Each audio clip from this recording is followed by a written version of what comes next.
A ZentraCast is a space to join some of Europe's most inspired leaders in original conversation.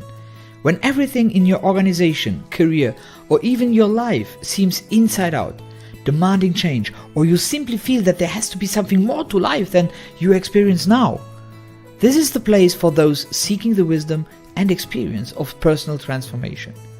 Together, we will explore the intersection of our material and spiritual worlds and how we align this perceived separation in our professional and private lives. Stick around, you might just walk away with the insight you seek for the best version of you to show up.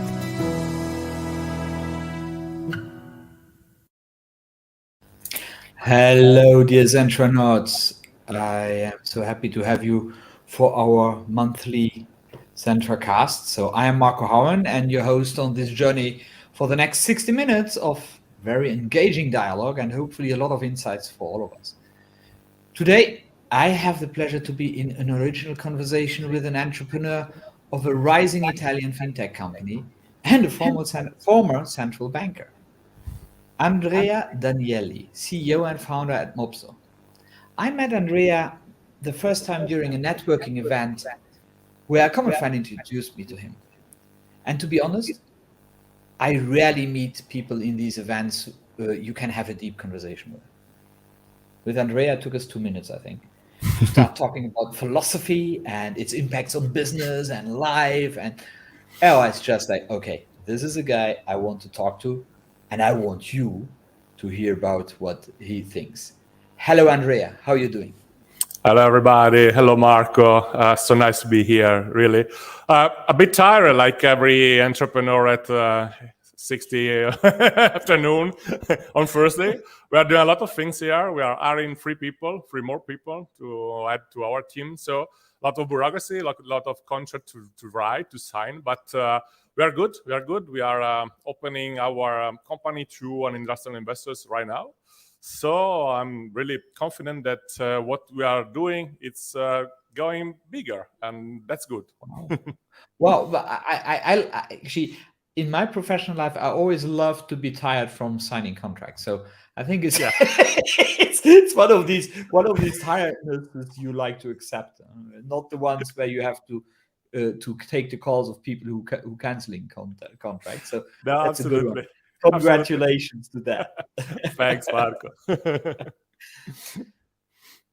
Dear Andrea, I love to kick off the ZentraCasts with a slight different, but always more or less the same question.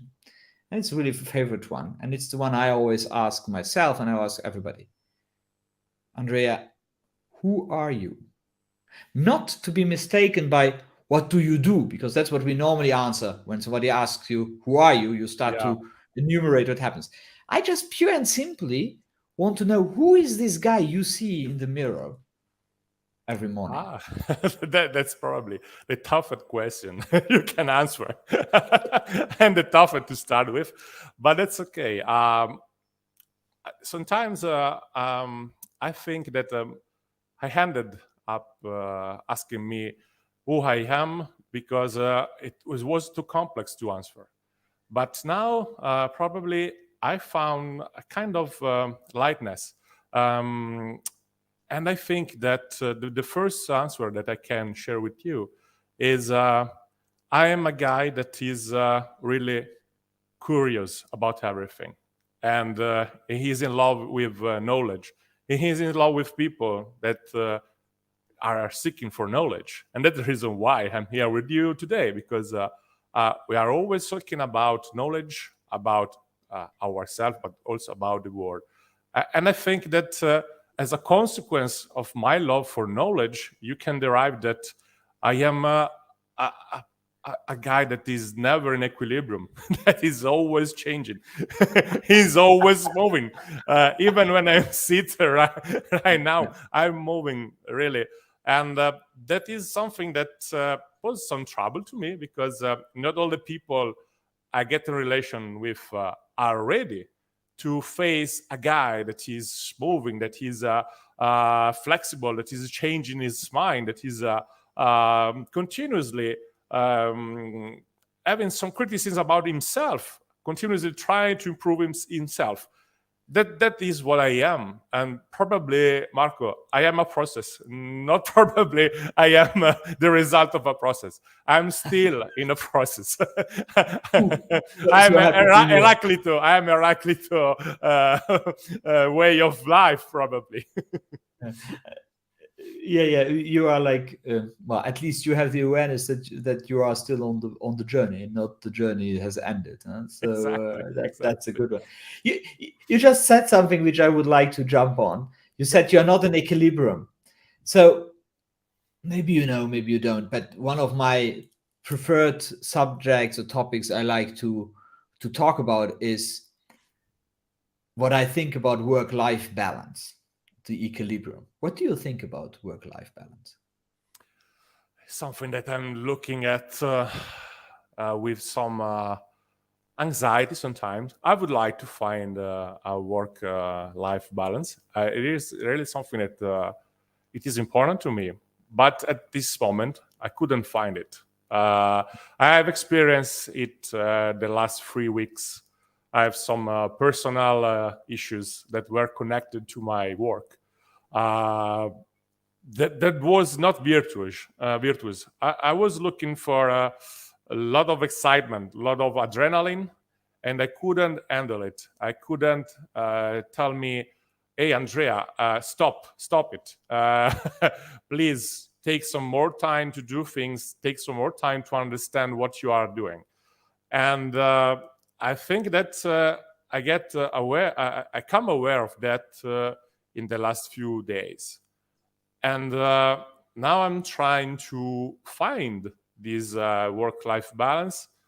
And I think I made some step on that because, to be honest, at the beginning of my adventure with Mopso last year, I was working all the time. I had some strength to work, like working in the evening after dinner, working on Saturday, working on Sunday.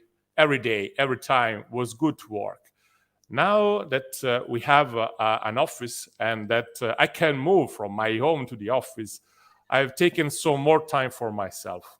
And for example, I restarted to read in the evening, read something that is not work, read some good novel, read something interesting that was not all economics, that was not only money laundering. And so for a side of the answer, I am coming to a better equilibrium. I'm coming to a better balance between work and life. At the same time, I can still make some mistake on that. And I'm aware of that. We are not finished human beings, so that's a great. Exactly. Well, what's interesting actually works for me too right now, which is I also found my way back to an at least sometimes to a co-working space, Mhm. and what I find is that I work differently.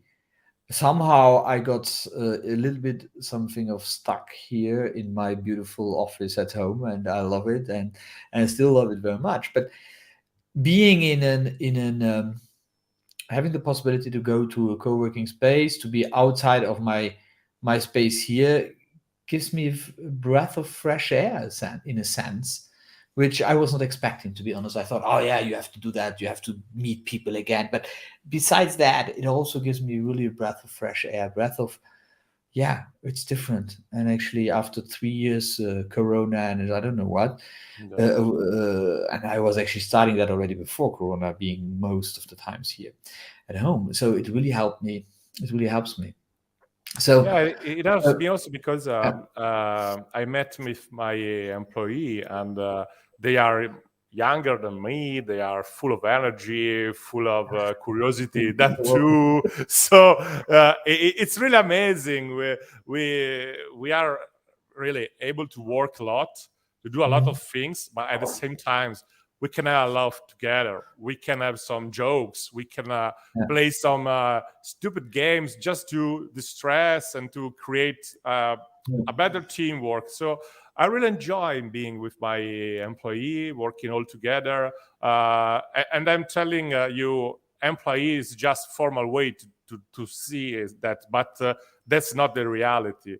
we are on the same team. We are people that have, I think, some joy on working together because they challenge me, I challenge them, and facing challenge is something that we always like here at Mopso. So it's not only that I can separate my free time from work, but it's also the fact that I'm sharing my time with interesting people, interesting and young people with some new, fresh way to see at the reality of work, but also of the reality of the Italian society, because we have a very international team, and they are not only from Italy, even if they grow in Italy, and that is so enriching for my point of view. Sometimes they tell me something in Arab, and I can learn something new. Yeah, I like to talk more than one language, even if no one of these language is good, but I can talk in French, Spanish. I'd like to talk some Arab, some Chinese, and it gives you some other perspective on the world. I don't know what you think about the way languages enrich you, and the fact that also some words sometimes give you another perspective on reality. Growing up in Luxembourg, being a Luxembourger, always worked internationally, or almost since 25 years working internationally. Languages is the only advantage, in a sense, Luxembourgers still have, because we naturally speak, most of us speak 4 languages. So Luxembourgish, which is not important for business, but then French, German, and English. And for me, it is something very enriching. I always say my mother tongue is Luxembourgish, but my language is English. I decided that actually way long before I became I went into a professional setting. When I started to learn English, was the only language I really loved to learn, and that's how I grew and evolved. So yes, I see this enriching, and right now actually I don't know what's popping up in my head, but I think about learning a language. I don't know how I can or how I will rip that one off with time and so on, but somehow I'm drawn to learn Spanish, not Italian, I'm sorry, but Spanish. So it will come. It will come. yeah. Well, all these Roman languages, all small. I will handle somehow, but I already speak a lot with my hands, so that's already a lot of Italian. So that works already a little. Yeah. Let me come back to work-life balance, and let me come back to something you said. So you're like you are able to come home, to read books, to be different. Do you see an influence on your work efficiency, on your work in what you're doing in your job, in your work? And if so, what would that be? No, absolutely yes. Because when I'm here at the office, at my desk, I'm work like hell. I'm doing 3-4 things all the time, all together. Because as a CEO, you need to manage a lot of things all together in parallel. That's really difficult to have a linear way to work, and that's good for me because that's the way I always worked, and become concentrating since 9 o'clock in the morning to 7:30. It has a lot of good consequences. I'm working well. I'm working better than before, probably. And also from the point of view of my mood, that helps a lot. Really. I woke up in the morning, and usually I come to work by bicycle. And really, I have this feeling of I want to crash everything. I want to work like, that's a good day. And I'm fine. I'm happy. And it's not the same when you work at home, because you are still in your pajama with your cup of tea. Exactly. And you sit on the desk and exactly, it's not the same. I think it's working well. And then I always believe that to be an innovator, you need to be open to something that is not only your work. You need to be stimulated by some books that is about physics, for example, about biology, about other things. Sometimes the best idea comes from metaphor, analogies, and I think that we cannot succeed if we want to play like the others are playing. We cannot succeed if we are following the idea that it's just all about working hard. It's just all about taking a lot of money to invest. I don't think so. I'm trying to do also something different here in Mopso. We are trying to have an approach to work that is mostly inspired by my degree. I'm a philosopher, and I believe I would like to live inside the Platonic academia. I would like to believe that we are sharing our thought when we walk to the kitchen to eat something together. Yeah, of course, I'm of course joking. I would like to stay humble. Plato is really too far for me, but this way to be open and this way to be continuously really enriched by different idea, I think is the difference. To be a real innovators, doing something differently from the others. Maybe a follow-up question here. So you talk about, and I think it's really beautiful to talk about this, that sometimes the best influences into our business come from other disciplines, because we can create metaphors which then will become our ideas. Do you have an example how that worked for you? It's difficult because probably all my life is all about that.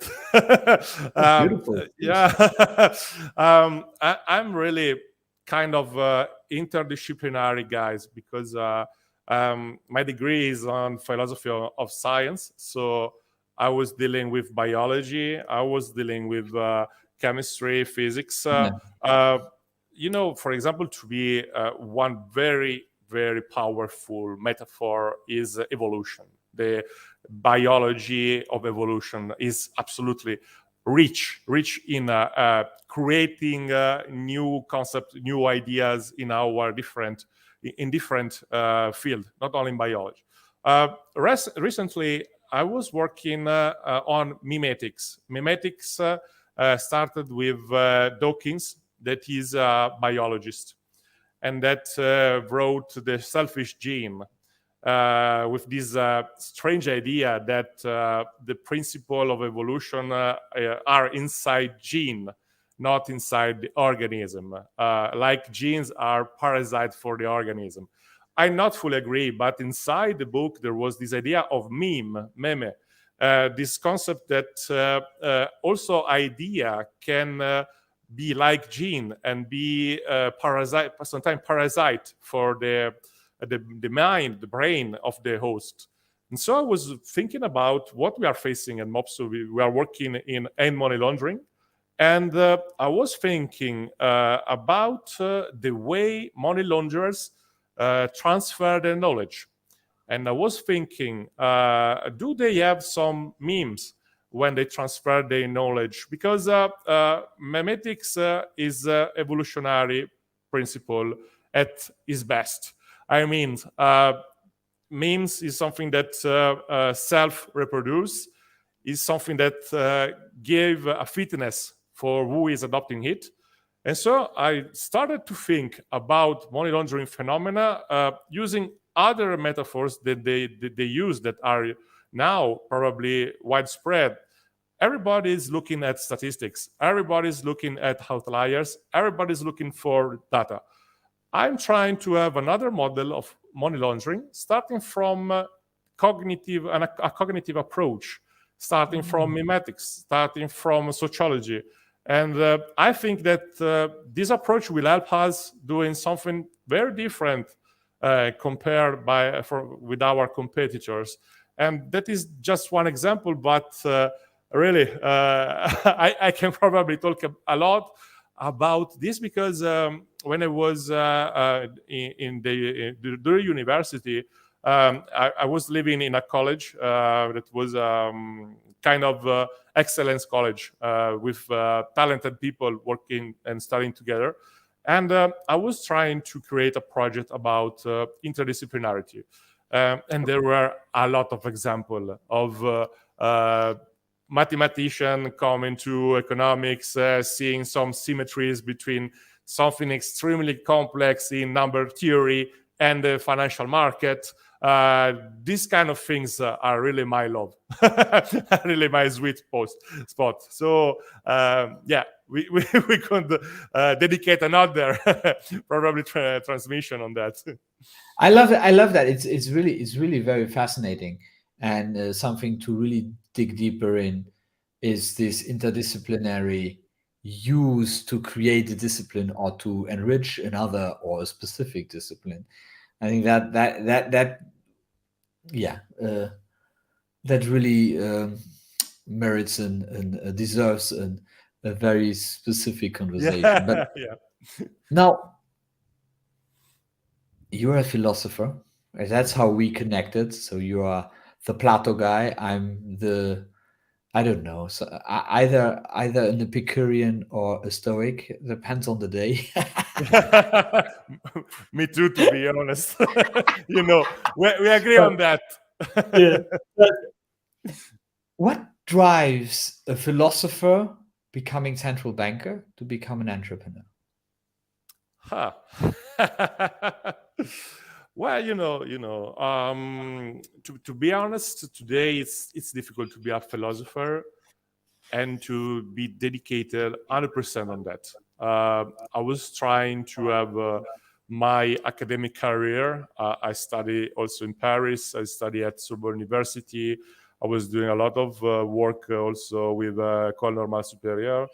And I was really looking at my future as an academic, a researcher, and probably a teacher at the end. It Mhm. was tough. I didn't find the way to do that without suffering some trouble from the point of view of, to be honest, I was poor because research sometimes is not well paid and life is costly when you live in Paris, but also in Milan. Yeah, unfortunately, there's not the time that you can be a philosopher on a mountain without the need of anything. No, no. We are living in a complex world, well connected, and I think that some money is needed also for our freedom. And I, the Bank of Italy at the beginning was really kind of attempt. Let's try. Let's see. Somebody advised me, told me, Andrea, you are a smart guy, and try this. And I won. It wasn't expected at all, but with some lucky, I ended up working with that chief that was really open-minded, and she appreciated the fact that I was a philosopher, and she gave me a lot of responsibilities and a lot of opportunity to find what I was really looking at. That was money laundering. I was interested in that from day one at Bank of Italy, and so it was good to start doing something interesting like in money laundering. But at the same time, a central bank is a public administration like other government. Yeah. And, there is a lot of bureaucracy. There are some hierarchies that you need to respect. You need to wait your time. And I'm not the kind of guy that can wait like 20 to 30 years. Yeah, Oh, yeah. exactly. And, I always had some interest in being an entrepreneur because I was looking at the freedom that entrepreneurship can give you. I I sometimes I tried with other friends some startup that didn't go very well, and then COVID-19 came, and I started live by myself all alone in my apartment. We have this lockdown very strong in Italy for 3 months. I didn't see anything. I couldn't exit a lot. And so what I thought was like, I can die. That is a possibility that COVID-19 is remembering to everybody. And at the same time, was thinking, I'm probably not the smartest, and probably I'm not a genius at all, that I'm sure. But I am a professional. I can do my work well. So I told me, let's try, Andrea. Let's see what happens. Easily, without the fear of becoming poor, without any fear of living in the street or these kind of things. Let's try. Let's try, because uh, I deserve and I want another job. I really deserve it, to have more responsibilities, to lead people, and to create something by myself. And with the luck to meet Enrico, that is the other founder of Mopso, and a very important man for my life, because Enrico was already an entrepreneur. And he gave me the opportunity to start Mopso being the CEO. And so, yeah, I'm also very thankful to Enrico. And I needed to say that. I decided to be an entrepreneur because I have no fear, and I wanted to live my life in deep. And that's all, I think. Beautiful. Beautiful. I hear freedom. I hear necessity in a sense, which is totally normal, because your career was not into going into the direction you wanted, but then you created it for yourself, and now you are the philosopher entrepreneur. So that's fine too. And but what I hear too, I hear no fear. Yeah. And now let me challenge you, because when we prepared, I read something you wrote, and you said you don't know faith. Yeah.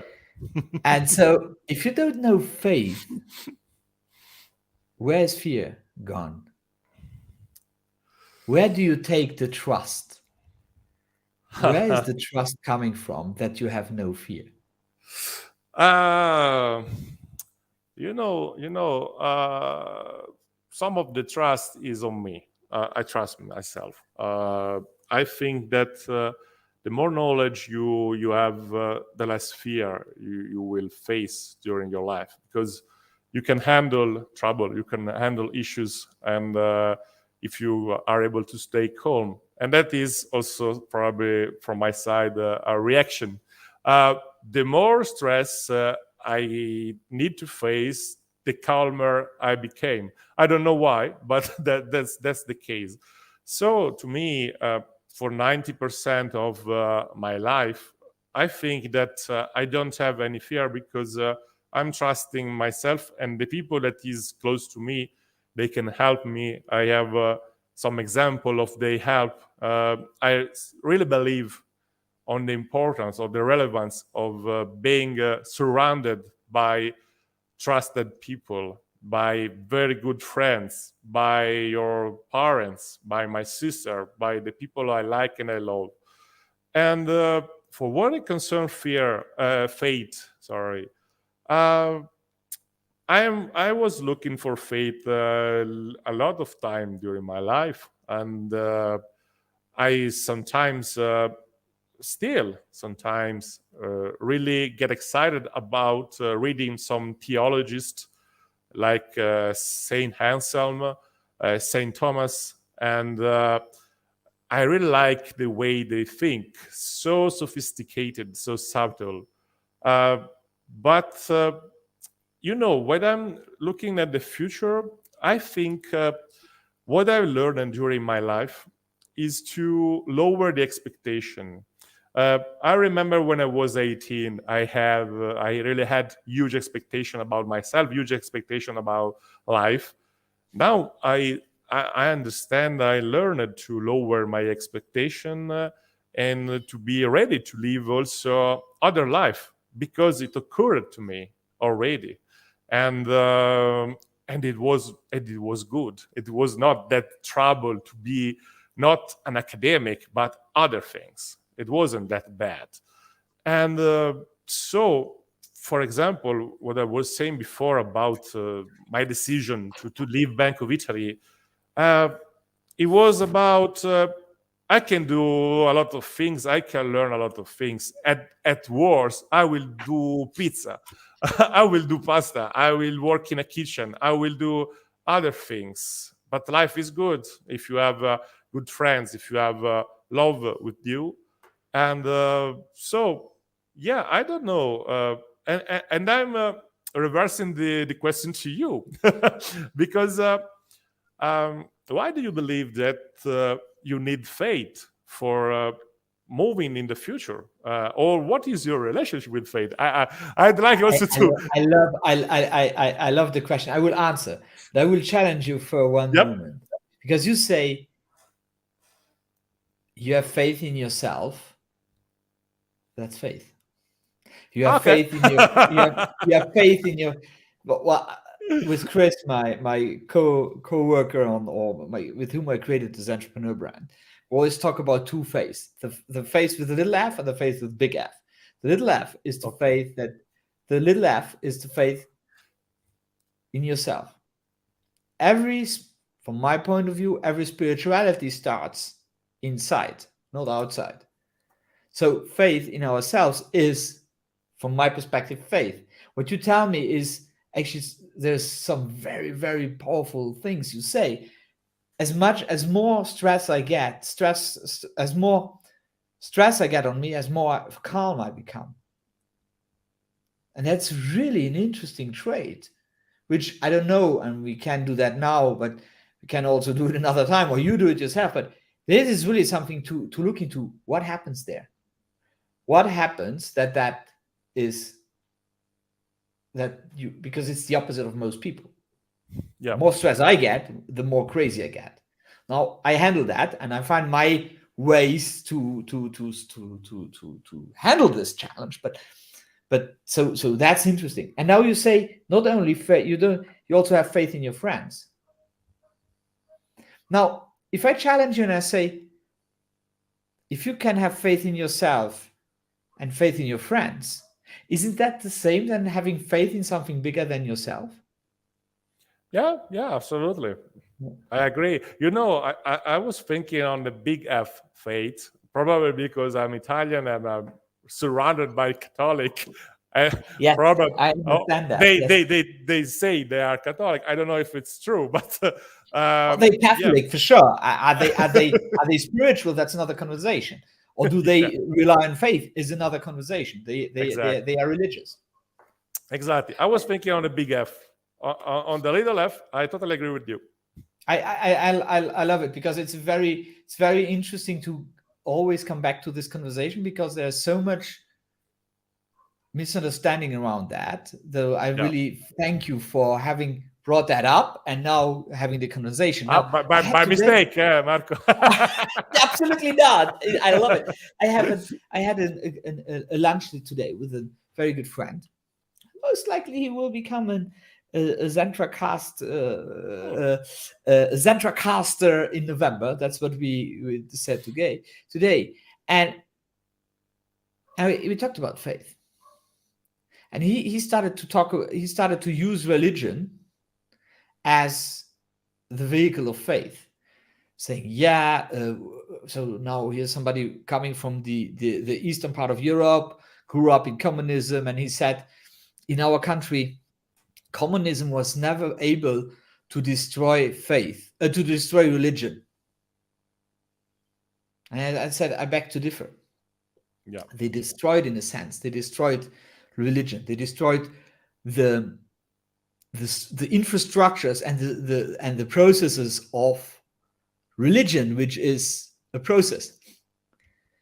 Where I totally agree with you is they didn't destroy the faith, because he said we had so many very deep faith, deep religious, as he said, monks, and as more as they tried to scare them, as they said, well, we live for God and we die for God. Do what you want.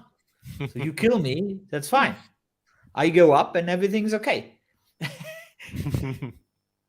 Now, for myself, to answer your question from before, I see that that's faith. That's not religion for me.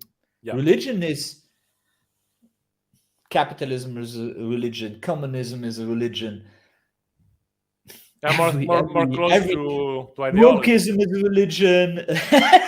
Yeah. We can go on and on Yeah. as what is a religion. But faith is something between me, myself, and my what I see as my creator. Either it's the universe, it is God, it is Allah, and it is really in with the deepest respect I have in front of everybody and everybody's faith.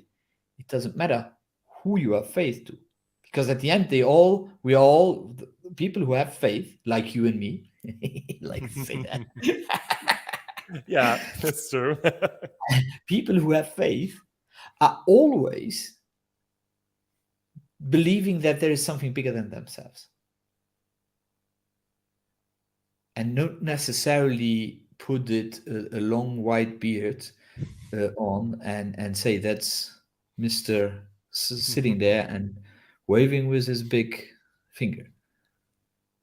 And that's what it is. Now, more I cannot explain. I just could say what my faith is, and you could explain what yours is, which you did. And everybody, and that's total for me. And as I said, it doesn't matter. At the end, and maybe I am a little bit dogmatic there. I don't know. You tell me if I'm dogmatic there. I really would love to have your opinion on that. I say that faith can only be driven by love, compassion, joy, great gratitude. I don't Otherwise, it see any cannot be faith. dogmatism. Yeah, I cannot see any dogmatism really. Good. Thank you. Yeah, no. Very happy to hear. No, you know when they ask me what you think of your job right now, don't you miss your previous work at Bank of Italy? I'm always answering, I have joy in my job.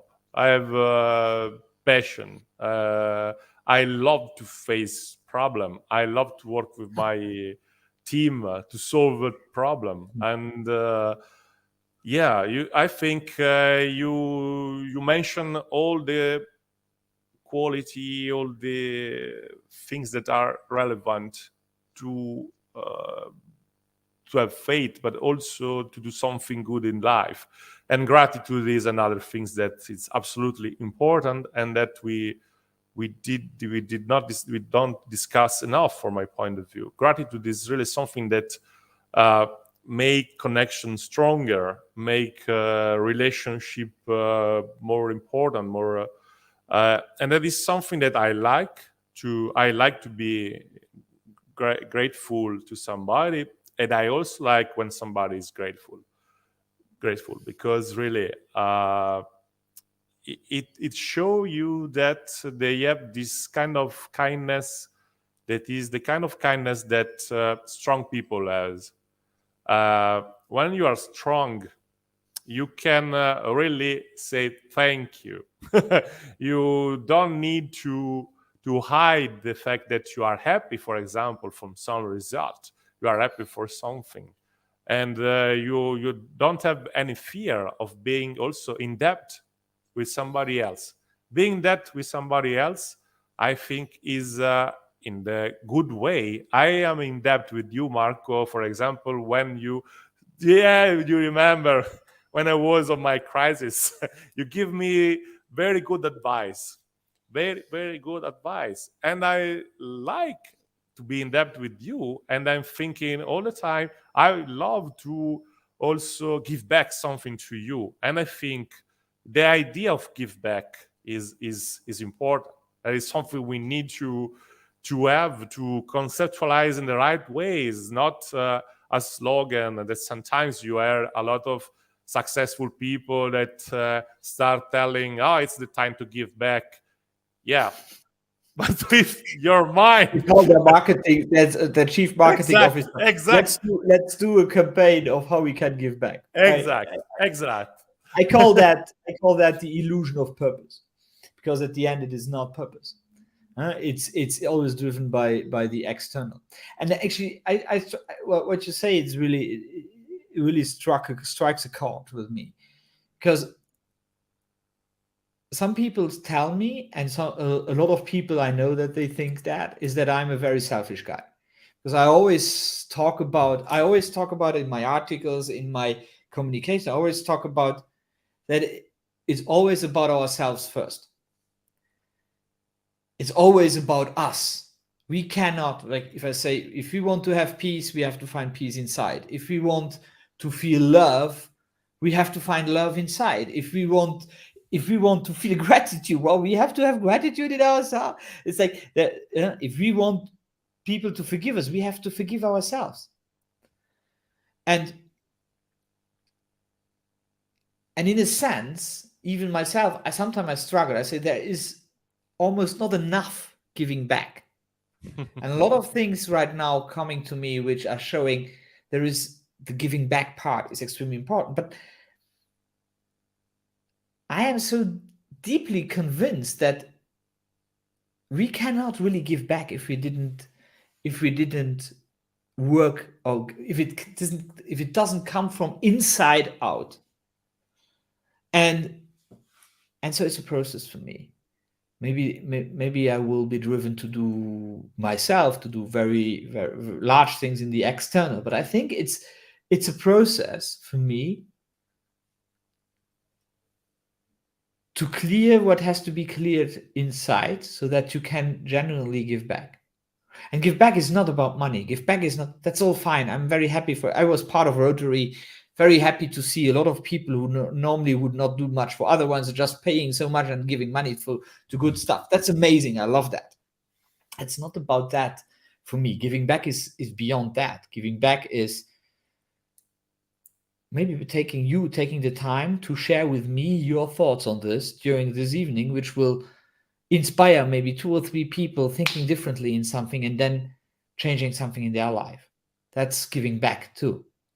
And we don't see that so much. We don't see that too much. We always are stuck to the, and I have that problem. It's like I think I should give more. I should do more to the external. And then again, it's such a rewarding work, tough but rewarding, to always go deeper for myself, to always like to follow my thoughts. So I'm totally on following my thoughts right now. It's like getting aware of my thoughts, and then oh, and then I start. So before, this was just when there was a thought coming, there was some kinds of thoughts. We could go into detail, but we'll take even more time. But and then I get obsessed. So this is not getting out of my head. It's like and nothing else works in my head.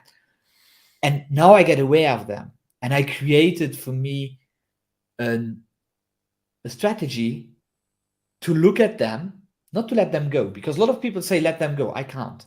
I tried that for 10 years. This doesn't work for me. Happy for everybody it works. For me, it doesn't. Look at them, and then open my heart. Find a way to open my heart. And then they are there, but there's no drama.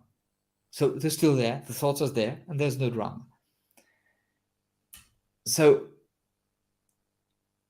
how much does that contribute to the real world, or to the external world? That's my personal question I'm asking myself.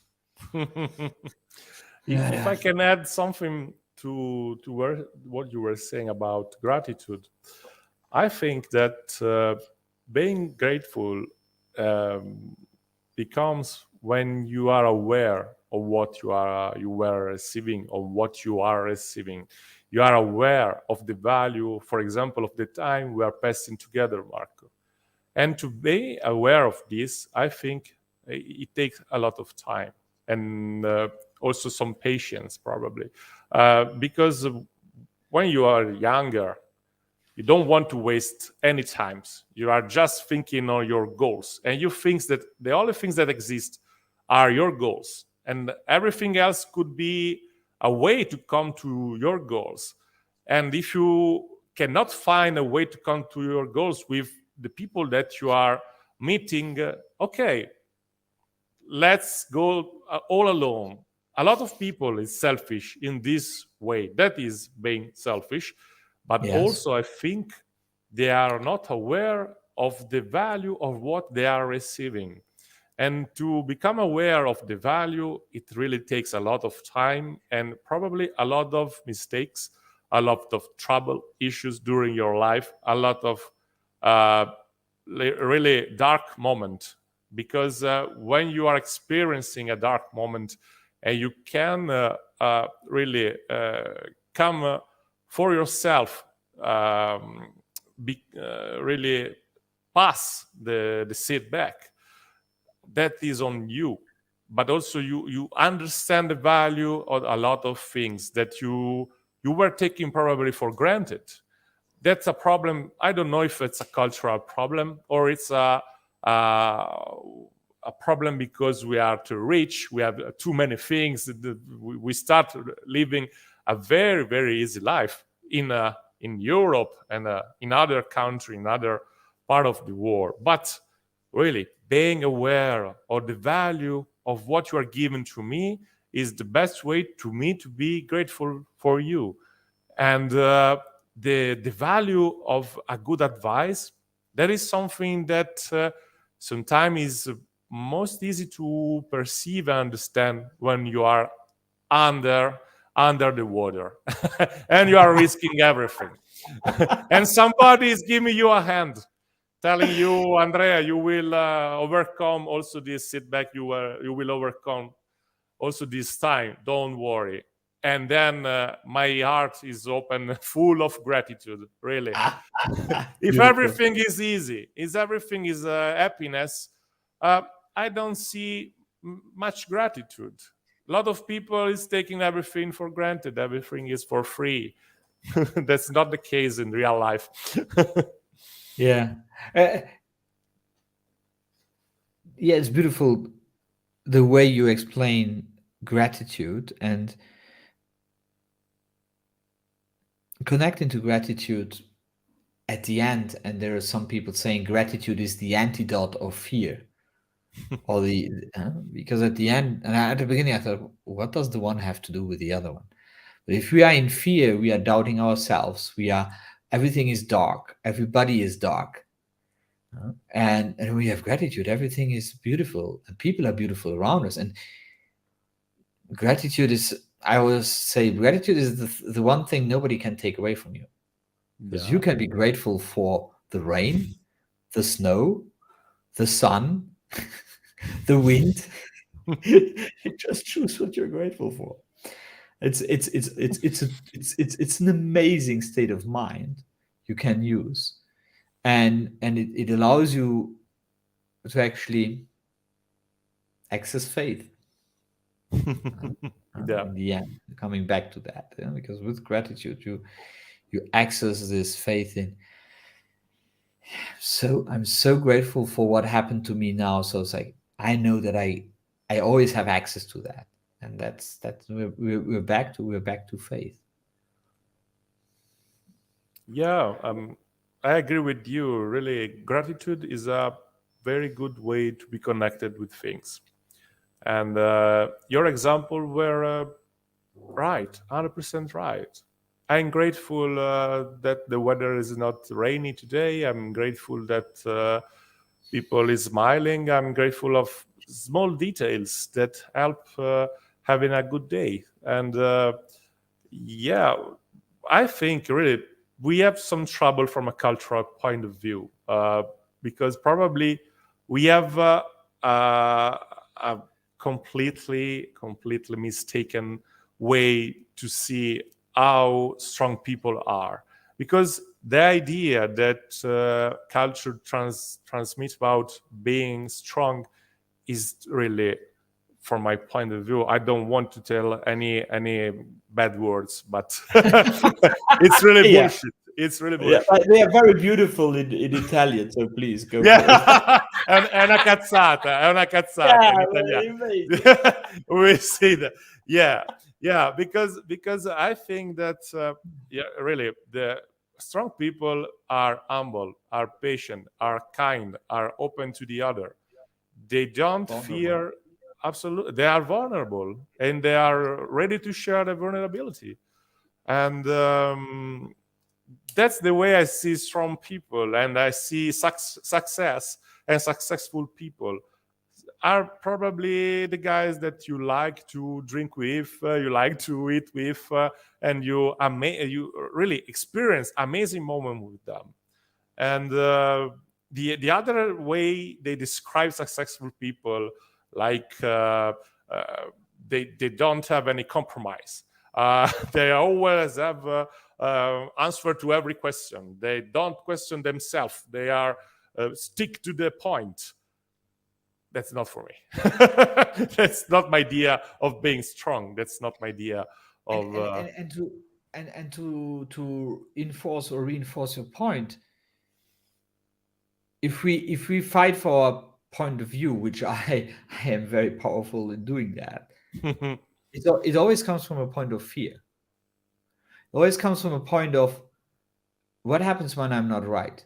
It always comes from a point of what will people think when they see that I was not right. It always comes from a real point of fear, which it's a pity. But if we so one logic I learned the last few months is when I start to as I'm a very passionate, inspired but also passionate person, I can put myself into passion by speaking.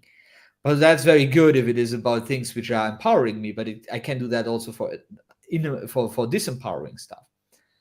And what I do now is I stop in the sentence as soon as I get aware of it. It's like I start to get all worn up about what happens in the world and about no, no, no, and then awareness kicks in. So, people look at me. Why did you stop? I say, well, this doesn't help anybody. Not me, not you. That power now, it's always about awareness. I always come back to that. Everything starts and ends with awareness.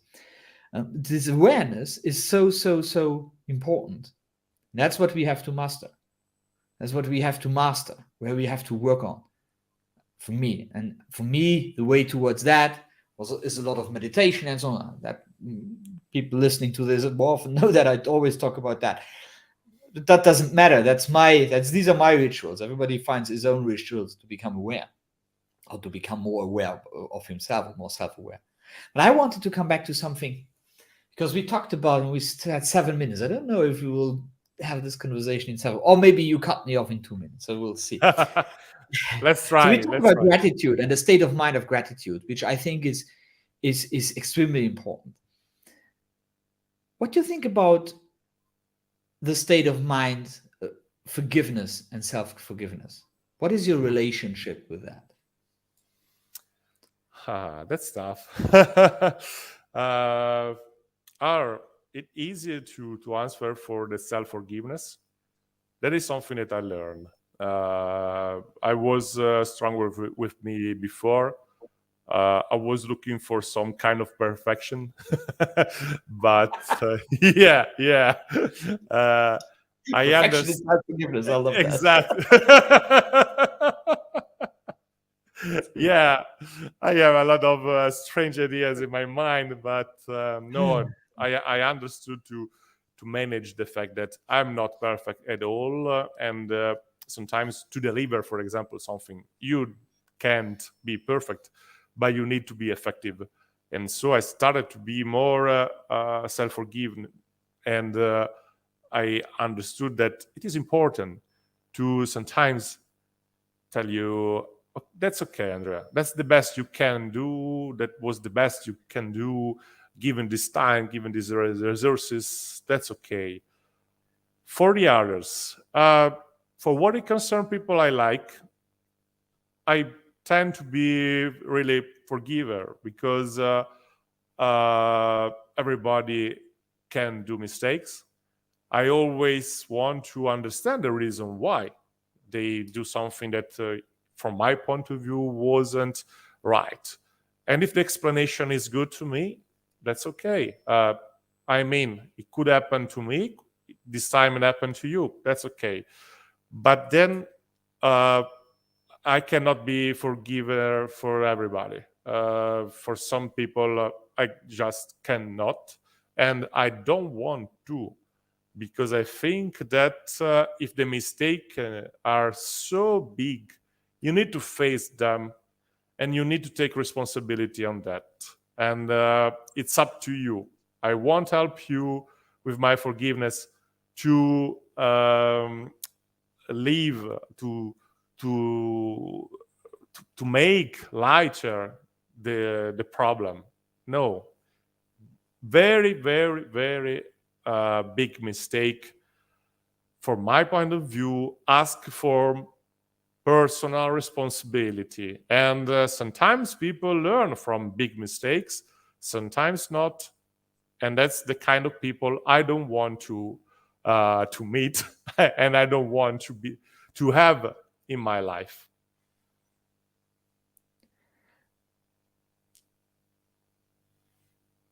Thank you. Thank you for sharing. I'm just thinking I have two ways I want to go now. Let me go this, maybe doing a statement where you can tell me if that's what I hear is a lot about philosophy of ethics. It's a lot about good or bad. Now, the other philosophies which say there is no good or bad, there is only experience. So that's a huge, like, we can take another hour to talk about that. Yeah. The other thing I wanted to share, if you give me the possibility to, is there's a misconception about forgiveness from my point of view. And the misconception is that we forgive somebody else. We never forgive somebody else. Everybody has to live with his own consequences and take or does not take responsibility for it. But in essence, they always will live it. If we forgive them or not, that doesn't change. It's like, I have this friend, and I was 20 years old. We were really good drinkers, and one night we were drinking at in a bar, and he drove home with another friend. They were drunk. It was only 600 meters, not more. They had an accident, and his friend at the side died in this accident. Now, people wanted to kill him. The friends wanted to kill him. He, I think, never really forgave himself. But you forgive for yourself, and somebody can forgive for himself, because if you cannot forgive somebody else, but if you forgive for yourself, that's where you detach from the story. It's an experience. It's a story. You detach from it. It's over. You cannot change anything on the past. The past is done. And this forgiveness is never for somebody else. He does with it what he wants. It's for me. I try. It's not always easy, but I try to forgive everything so that I find this peace of mind, which is the state of mind I want to be in. I want to have a lot of endorphins and oxytocin running through my blood. And if I am all the time wound up because I cannot forgive this guy for what he did to me, and I'm coming back to ethics, totally right, it's even worse, because I don't find a way to get disconnected from it. And I think that's very dangerous. And so for me, forgiveness is always something you do for yourself. What do you think? Yeah, but I agree with something. For example, hate is not a common feeling that I have. Yeah. I don't hate anybody, I think, because it worsens you, and that's not Absolutely. a good emotion. That's not a good mood. But sometimes I prefer to erase some people from my life, and But it that's something happens. that's something else. So it's like Yeah, you can forgive and say, "Well, I don't want to have you in my life anymore." That's totally. I think that's something I at least I dissociate. If somebody does something to me which he produces in his life constantly, and I don't like that, well, then I will most likely not continue to be in his presence. But that doesn't mean that I cannot forgive him for what he did, because he's gone. He is gone. The situation is gone, and every day I get up, the sun is shining anew, and I can look at it, and I can decide: will I live in the past or will I live now? And that's the decision, I think, which we are facing at every moment in our life. I think that you give me another things to think about. Probably I cannot forgive somebody while I cannot forgive myself for the fate that I have in these people. And unless I can do that, probably I can't forgive them. I can see this connection right now. You help Beautiful. me finding it, and probably the moment when I'll be able to forgive myself, I'll be able to forgive also those people. Let's celebrate your incredible awareness, because this is a big step. Yeah. Seeing that forgiveness at the end is about self-forgiveness is a huge step. So, actually, comes to me. I was leaving my father's farm when I was 21 years old. It was awful. I went through years of hate and struggle with my father. It was just awful. And I could never forgive him. But you know what? I couldn't forgive myself that I left. And the moment I saw that, and I worked on my self forgiveness that I left, that's just the moment where I could start to forgive the other side. But it didn't have anything to do with him. And I am totally my right with whatever what happened. And I can always say this was that and that, da, da, da, da, da. Yes, yes, yes. We always can create a story which acknowledges our own, which Yeah. acknowledges ourselves. At the end, it was for me, it was the self forgiveness, which had to become before. That was good. That was deep, Yeah, yeah, very deep. my And friend. always with you. Yeah. So I should have started that a little bit earlier, but we are way past the hour, and we're already through an hour of conversation. I think we could just go on for the next 3-4 hours like that, Yeah. because I still have three states of mind to go into, but let's not go there. But I cannot without a cup of wine, of red wine. Because Okay. if we start talking of 3-4 hours, I need Yeah, to drink that we need a little drink bit of some. cheese, a little bit Yeah, of yeah, bread, and some exactly. olives. Okay, we'll handle that. We'll handle that. Well, next time you're in Luxembourg, Next time. Yeah, we'll find a spot where we can do that. absolutely. Dearest Andrea, thanks so much for your openness and your vulnerability today. It was really, really beautiful, and I hope our listeners found or will find when they listen to this some insights and nuggets for themselves. So I cannot thank you enough for taking the time out of your busy schedule and to be part of this original conversation. And to our listeners, viewers, looking forward to hear you, see you to in the next ZentraCast, which will happen last Thursday of October. Thank you very much, Andrea. Thank you, Marco. It was really a pleasure. Thank you. You